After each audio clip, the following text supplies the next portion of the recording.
Most times, people ascribe financial problems to different things that happens in their lives. Well, some will say it is the economy, others will say it's their parents, or their place of birth. Others will say it's their education. Their education is a limiting factor. And like many people say in this part of the world, they say it is village people. But it's quite interesting because most of the books that I have read and most of the people that I have spoken to that have been able to go through this journey have set themselves financially free. None of them has ever claimed to any of these factors and said that is the reason they were not successful at some point. But what they have done is that they've been able to break those barriers, they've been able to go through those storms, and then they came out bright and brilliant. My name is Darius Shokumbi. I am your financial clarity coach. If this is your first time here today, this is Financial Clinic. And in this clinic, we take people from financial chaos to financial stability. And today, we are here to do the same thing. We are here to take people through that journey that will change the course of life for them. So, last week, we started talking about the subject of self sabotage, how you can stop yourself from getting that break, how you can stop yourself from achieving financial stability. And today, we are going to be taking it one step further. Last week, we talked about the four stages of financial independence, and we mentioned the financial dependence stage, where you have to rely on your parents or people to be able to meet your financial need. Then you go to the financial solvency. Everybody on earth goes through the stages. You go through to financial solvency. At the financial solvency stage, you're beginning to make money. You now knows what it feels like to make that money. Then the third stage, financial stability. Most people do not cross from financial solvency to financial stability. The reason is this: for you to make that cross, like I said last week, you need to you need a level of knowledge to be able to make that move in your life. So, financial stability is that place in which you're comfortable, you can pay your bills, and you're beginning to sow seeds for the future. Then the last one is the financial security stage. In this stage, you are not bothered about many of the financial brouhaha or confusion, right?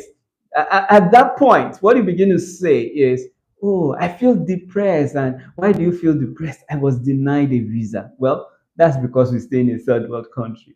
Those are the kind of languages you begin to hear, and those are the kinds of alterations you begin to make. And then life is more comfortable and different, and you could decide to retire at that point. All right. So today we are taking it a notch higher. We're going to be talking about three other factors or three other things that people do that leads to self-sabotage. And with these three factors, they are not able to proceed in their financial stability journey. If you're here and you are looking for financial stability, these three things must not be found in your life. All right. Last week we talked about two of them. So today we are talking about three other things, making five. So last week we talked about enduring a stagnant income. If you want to achieve financial stability, you must stop enduring financial stagnancy, right? Because most times people have a choice, they just do not dig into that opportunity. The second thing people do to sabotage themselves, based on our discussion last week, is unbridled spending. Spending without budget, spending without control, spending like you're out of it. So let's go to the third thing that people do to sabotage themselves in their financial journey, and that is procrastinating your financial stability journey. Procrastinating your financial stability journey. I'll start by saying this story. A couple of years ago, I was approached by a lady, and then she said she had this group of friends. They were four in all, and that four of them want to begin a journey to change their finances. I said, "Wow, that's interesting. I've never heard anybody say those kind of things." I think that was around 2018, 2017, 2018, thereabout. So I opened my doors, and then of these four people, three of them came to me, and it was interesting. The lady herself, a guy, and one other lady. So we started this journey, and as we started this journey, I think it was a guy that dropped out first. It was then another friend of hers, then remaining only this lady within my circle. I was like, interesting. But since that time till today, that lady has made a tremendous shift in her journey. The other three people, at least I can keep tabs with like two of them. There's no appreciable change in their finances. And I say that to say this, that some of them procrastinated the journey and said, look, this is not what I want to do now, right? And these are the problems we have. If you procrastinate your financial stability journey, you will still require that same journey in future. It's just like someone who says that I still want to be a child, right? I don't want to proceed to become an adult. Time will pass. You will just keep behaving like a child until you're now an adult with all the beards, all the gray hairs, and you still think you're the same. It's a journey you need to make, both for yourself and for your children, for your loved ones, for your parents, for the society. This is a journey. The financial stability journey is one you need to take. If you do not take it, it will affect you and affect your children's children. If you come from what we call a humble background, where your parents were not doing so fantastically well, you owe yourself and your children, born and unborn, you owe them that opportunity to take your generation from zero to one so that they can move from one to two to three and all that.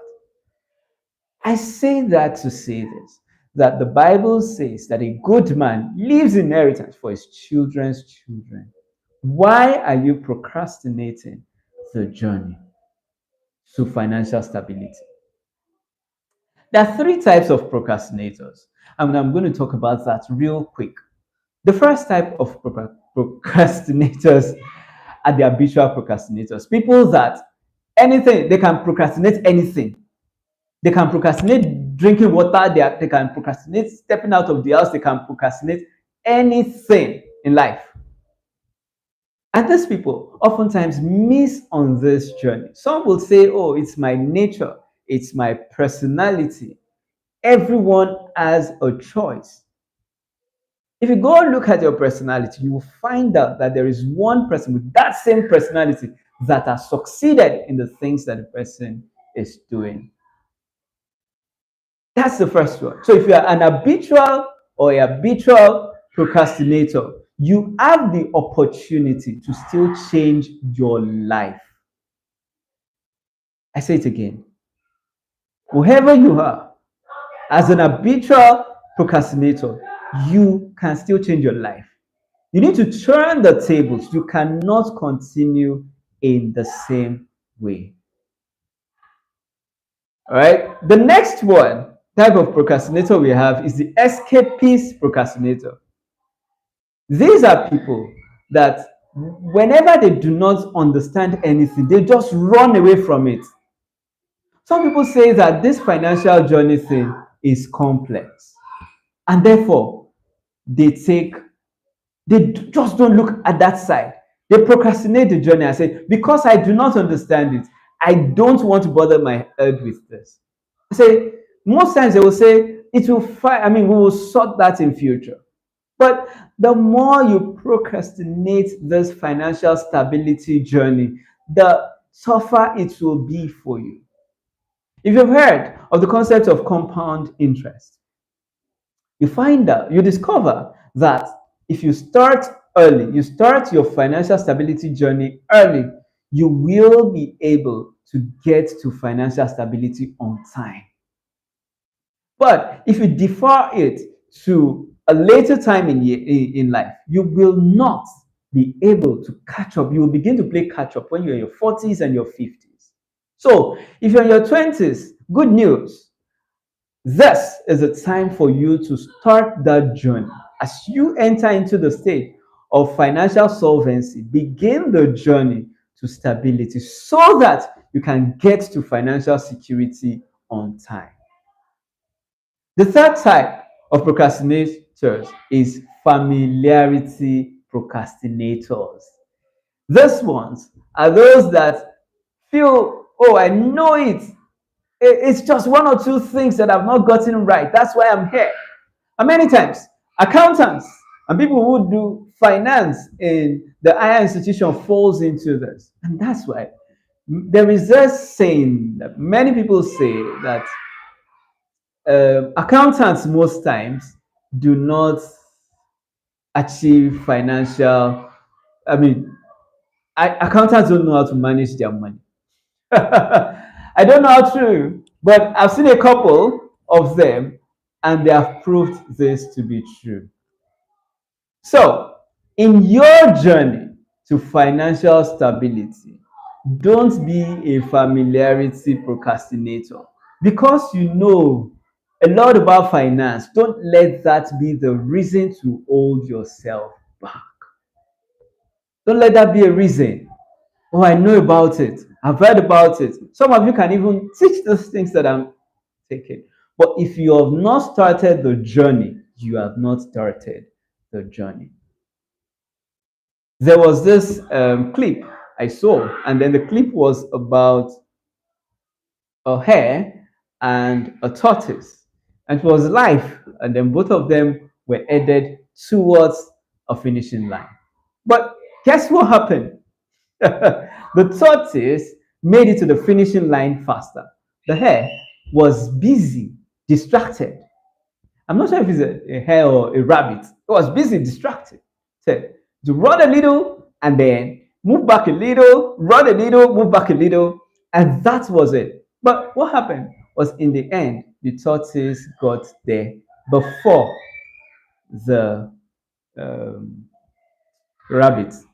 So, in the same way, it's a journey. It's a journey, and that journey lies with you. All right. So don't be a procrastinator of your financial journey. Start now. The best time to start was 20 years ago, 10 years ago. The next best time is today. So if you're watching this and you're not yet part of our 2025 money challenge, this is an opportunity for you to achieve your financial goals. I think next week I'll dedicate some time to talk more about that. Okay, so how would you know if you have procrastinated this journey or not? Well, there are many things you can check out, but this is one stat I found that in your 20s, you are supposed to move from financial dependence to financial solvency. That means if you're in your 20s, you have no reason not to begin to make money. That's where this starts from. If you're in your 20s and you are still dependent on others financing your life, you are too late in that journey. Many people are not able to proceed in this journey because people are always helping them out.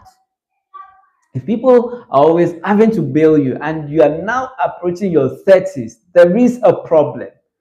It will be difficult for you to get to that journey on time, except There are rare cases where people still achieve it. And then that means that they came by certain resources that has helped them in the journey. If you're in your 30s, you should be moving from financial solvency to financial stability.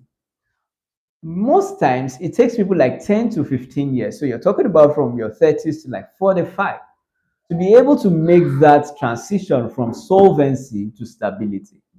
At that period, you're sowing seeds, right? Seeds that will germinate and make that difference in your life and your finances. And when you get to your 40s, okay, over your 40s, over your 50s, you will begin to gravitate towards financial security. That's if you start this journey early enough. So, what are you doing? Some people have even been able to crash time such that in their 20s they have moved to financial stability. That is the kind of people we want to build within our community. In your 20s, you're able to move to stability. And then by 30s, early 30s, you are even in the financial security state. So it is possible. People have made this journey, people have made this movement in their life, and you too can. Like I always say, the journey from solvency to stability requires knowledge, not just work, not hard work, but knowledge. So, if you're also buying time, you say, it's in my 50s, can I still do this? Can I achieve financial stability? Many people have pulled it off, but you just need to know what is it that could be limiting you? What are those things? What are the excuses that you have lived with? Get rid of those excuses. Excuses are weights that drags you back into the past. Excuses are weights that drags you back into the past. Don't let anything be so powerful to drag you back into your past. So, procrastination. Don't delay the journey you're meant to take today because it will affect the time in which you reach your destination. Don't delay the journey you are meant to take today because it will affect the time it will take you to get to your destination. If financial stability or financial security is your destination, don't delay. All right. So the next one I'm going to talk about, that's the fourth thing that can make you sabotage your journey to financial stability is financial martyrdom. Financial martyrdom. You cannot save people by dying for them. It's only Jesus that was able to do that, to save people by dying for them. So I'll explain this concept. Many of our parents went through this process. So what they do, what people do in financial martyrdom is that they suspend their lives for the success of others. I'll give you an example. So there was this man, he had a younger brother. So what he did was he financed his younger brother to go through school and left himself uneducated. So when this man did that, his younger brother blasted through school and then he got a job.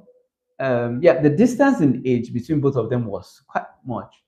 So he got a job. And when he got the younger brother got the job, and after the younger brother worked for above a decade, I think about 2 decades, the elder brother, who was not doing well financially initially, did not have a source of income. So he decided, okay, let me talk to my younger brother. He spoke with his younger brother. Younger brother said, oh, I'm starting a company, blah, blah, blah, blah, blah. And then he started the company. He said, oh, when I start the company, I'm going to make you a director. Started the company. By the time this younger brother started the company, he did not even allow the brother to know that he had started. And guess what happened? Your guess is as good as mine. His elder brother got no job, even though as at then he was quite aged. So I understood what he was trying to say. Then maybe the knowledge to be a director was not there. He didn't have the knowledge to be a director. So he could not handle the position. I said this to say that this elder brother should not have suspended his life for his younger brother.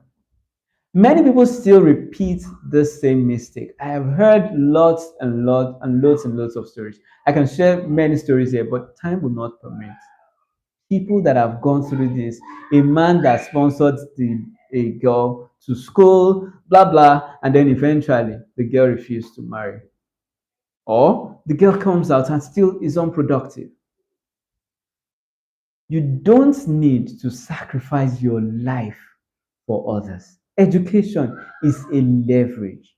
Many of our parents made certain mistakes, like, oh, I don't need to get educated, my children will do it, and all that.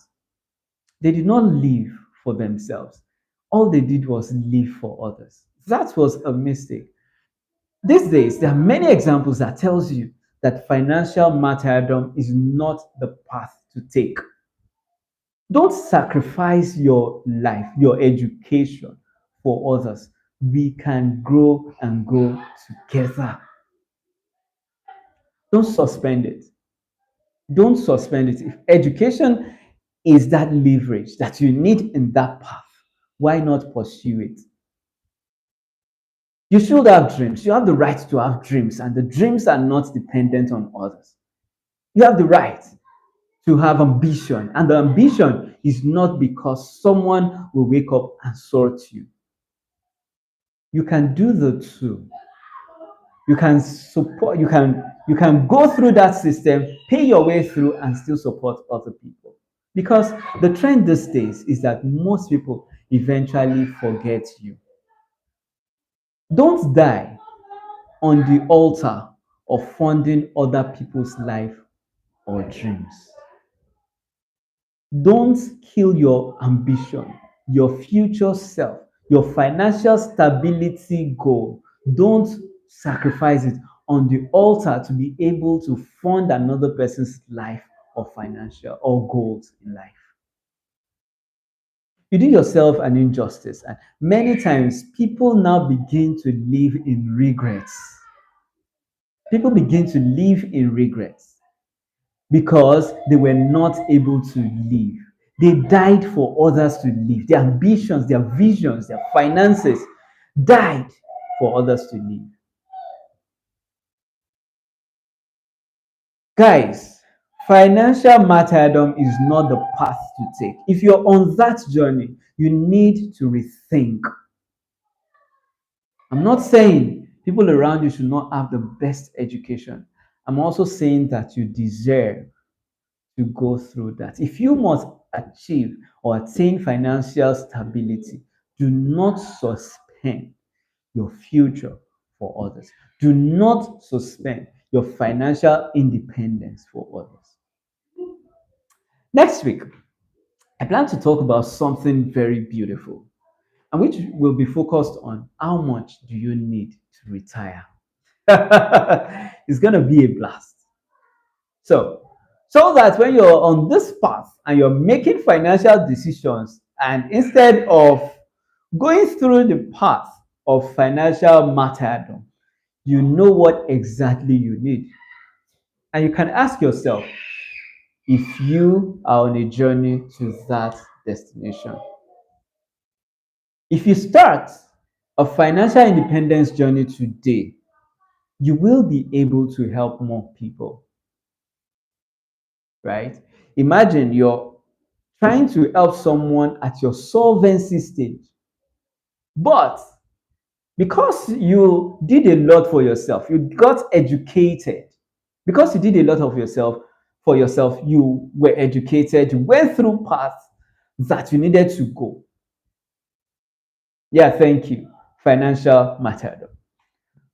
Because you went through the path that you needed to go through, you are able to get to your own destination. You got to financial stability, you can then support other people. You can support more people when you get to stability. So, and it also tells you that you should start the journey early. Do not sacrifice yourself. You are not the best offering on the altar of sacrifice for other people to be able to succeed. So, as we begin to go through the end of this class, I'll be talking about the fifth and the final point, which is do not leave your health behind. Financial saboteurs always carry too many loads. Whenever they begin to make more money, they carry too many people on their back and then they forget about their health. Your health is a license you have to live on earth.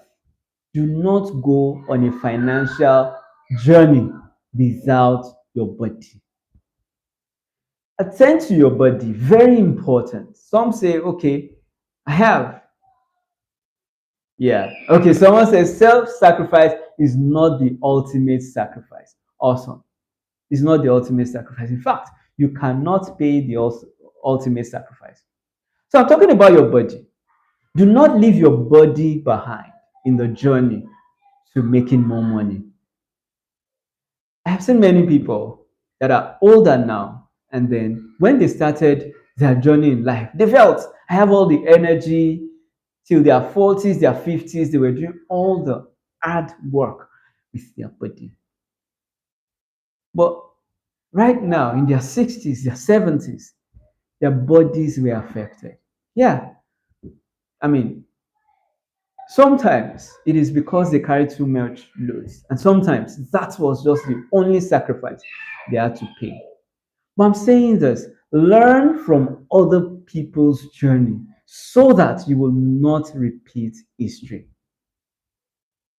If you if you don't learn from history, you will be part of a bitter history.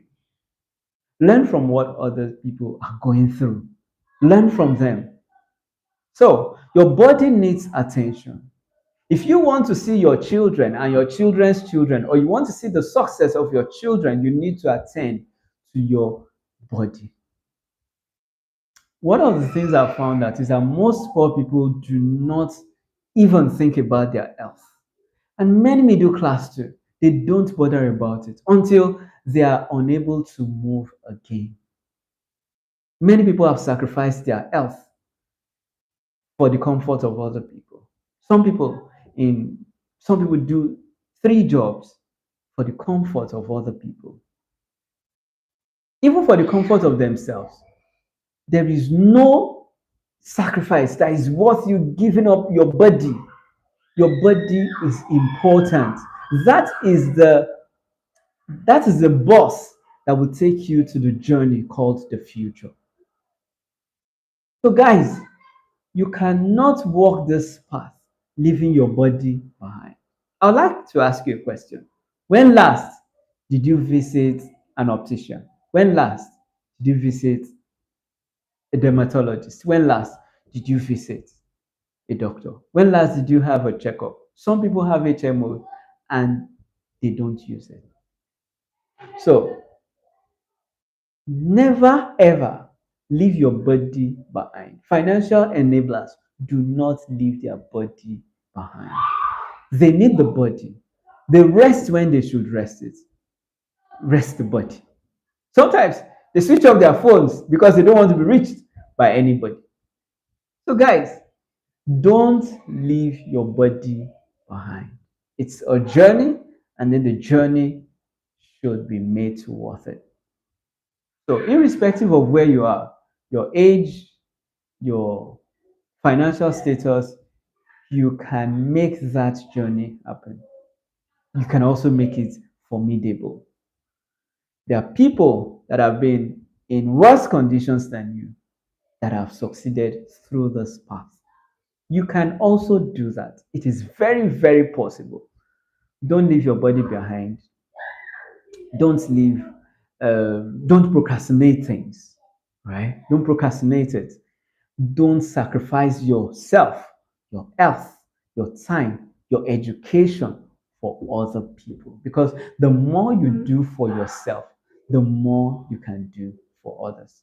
I hope that this subject has helped you. And today we put it, today is a wrap on the subject of self sabotage. So, as we proceed into this year, don't be the one to rob yourself of your financial stability. You can do it. Many other people have. You also have. All right. Thank you, everyone. It's good to have you all here. And thank you for listening to this. I hope this helps you. And we are going to have a blast in 2025. All right. Thank you. And do have a lovely, lovely night.